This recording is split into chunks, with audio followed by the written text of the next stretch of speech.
Investment summit के अंदर दुनिया भर के डोनर्स से, दुनिया भर के इन्वेस्टर्स से ये बात कही है कि पाकिस्तान अब बदल रहा है, ट्रांसफॉर्म हो रहा है और सब मिलकर इसमें इन्वेस्टमेंट करें और इस ट्रांसफॉर्मेशन का फायदा उठाएं।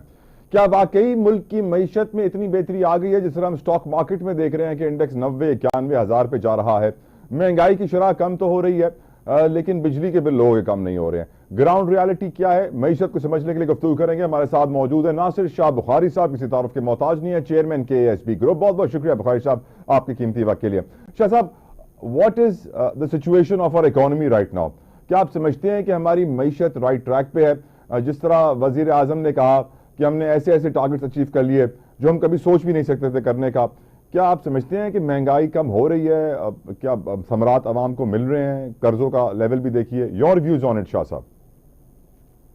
प्रोसेस तो जो है शुरू हो चुका है, इसमें तो कोई दो राय नहीं है। और ये प्रोसेस जो है ये इसको अब मजीद रिफॉर्म्स की जरूरत जो है वो हमें नजर आ रही है। हुकूमत चाह भी रही है कि इसके ऊपर जो है एक फोकस अपना रखे। और this time check is brought to you by इंसानियत को सूद से बचाएं। एक कह सकते हैं कि उनको कामयाबी जो है वो नजर भी आई है, लेकिन ये इतनी जल्दी मुमकिन नहीं कि जिस कीमतें जो है वो कम होना शुरू हो गई हैं तो फौरी तौर पर कम हो जाएंगी। ये प्रोसेस है। मैं समझता हूँ कि जैसे जैसे आपका इंटरेस्ट रेट जो है नवंबर में एक्सपेक्ट करते हैं कि 2% और मजीद नीचे आ जाएगा। तो जैसे इंटरेस्ट रेट्स जो है वो नीचे आना शुरू होते हैं तो जो कॉस्ट ऑफ डूइंग बिजनेस है उसके ऊपर उसका डायरेक्ट इम्पैक्ट आता है। हमारा चैलेंज जो है वो इलेक्ट्रिसिटी की प्राइसिंग जो है वो है। जो पहला एक जो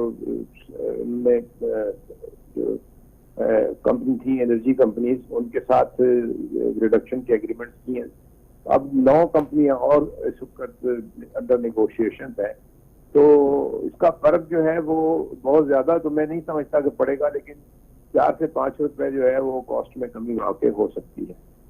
लेकिन ये भी याद रखें कि बहुत बड़ी जो पाकिस्तान में चेंज आई है ना, वो है जो घरों में और इदारों में सोलर का जो इस्तेमाल हो रहा है, उसमें पाकिस्तान इस वक्त जो लीड कर रहा है और उन कंट्रीज में शामिल हो गया है जहाँ सोलर जो है वो एक हकीकत बन गया है। उससे लोगों की जो कॉस्ट है, खासतौर पे जो डोमेस्टिक यूजर्स हैं, उसमें काफी कमी आई है और वो लोग अब महसूस भी कर रहे हैं। गवर्नमेंट ने ऐसे भी प्रोग्राम किए हैं खासतौर पर पंजाब में कि जहां वो सोलर की अवेलेबिलिटी को जो है उसके लिए हुकूमत की तरफ से जो है माली आनत भी है, बैंकों की तरफ से कर्जे भी हैं। तो इससे यकीनन जो है और मजीद कमी आएगी। लेकिन जैसे मैंने आपसे अभी अर्ज किया कि ये फौरी तो मुमकिन नहीं है, ये प्रोसेस है। इस प्रोसेस में हमें 6 महीने से 9 महीने और लग सकते हैं। लेकिन जो इम्पोर्टेंट बात होगी वो ये होगी कि हम अपने बैलेंस ऑफ पेमेंट को किस तरह से मैनेज करें, क्योंकि जब भी हमारा प्रॉब्लम हुआ है पाकिस्तान में वो बैलेंस ऑफ पेमेंट का प्रॉब्लम हुआ है।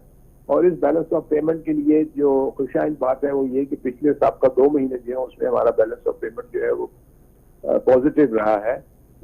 यानी हमारी जो अदायगियां हैं उसके मुकाबले में हमारी जो रसद है, जो हमारे पास फॉरेन एक्सचेंज है, वो उसकी जो है बढ़ोतरी हुई है, एक्सपोर्ट में भी बढ़ोतरी हुई है और हमारी रेमिटेंसेस में भी बढ़ोतरी हुई है। अगर ये पैटर्न हमारा चलता रहा और हम ये जो पॉजिटिव सरप्लस जो है वो अगले 5-6 महीने बरकरार रखते हैं तो उससे भी हमें इसका फर्क जो है वो महसूस होगा। और अल्टीमेटली जो इस वक्त डॉलर की प्राइस है, क्योंकि इम्पोर्ट तो डॉलर में ही करनी पड़ती है, उस प्राइस में जो है कोई ये बढ़ोतरी होती तो नजर नहीं आती। कमी थोड़ी बहुत कमी भी एक्सपेक्ट करनी चाहिए with interest rates coming down.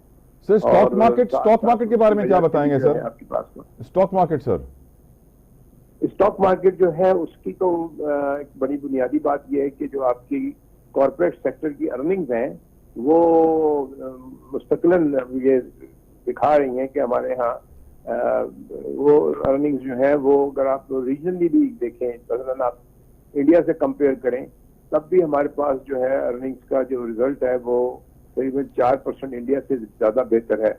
और भी कई मुल्कों के मुकाबले में पाकिस्तान जो है उसमें अर्निंग्स का रिजल्ट जो है वो बेहतर है। मैं समझता हूँ कि अभी ये 100,000 के करीब आप जल्दी महसूस करेंगे कि हमने क्रॉस कर लिया है। और ये जारी रहा अगर यही प्रोसेस तो अगले साल तक जो है वो मार्केट में जो स्टेबिलिटी है उससे हमारी जो ओवरऑल जो गोया जिसको हम मार्केट कैपिटलाइजेशन कहते हैं, इन रुपी टर्म तो वो जरूर बढ़ गई है, लेकिन डॉलर टर्म्स में अभी भी हम बहुत पीछे हैं। अगर हम इसको मद्देनजर रखते हैं और हम $50 बिलियन की मार्केट कैप को अगर क्रॉस कर लेंगे, तो उसके बाद फिर हम जो रिस्पॉन्सिबल कंट्रीज समझी जाती हैं उनमें या फ्रंटियर मार्केट में शायद हमारी दोबारा कंसिडरेशन हो जाए कि हम मेन मार्केट बोर्ड में जा सकें इमर्जिंग मार्केट से। लेकिन इसमें सिर्फ इंडेक्स ही इम्पोर्टेंट नहीं है, आपको देखना होगा कि कितनी कंपनियां जो हैं वो अपना नया सरमाया जो है वो मार्केट पे हासिल कर सकती हैं।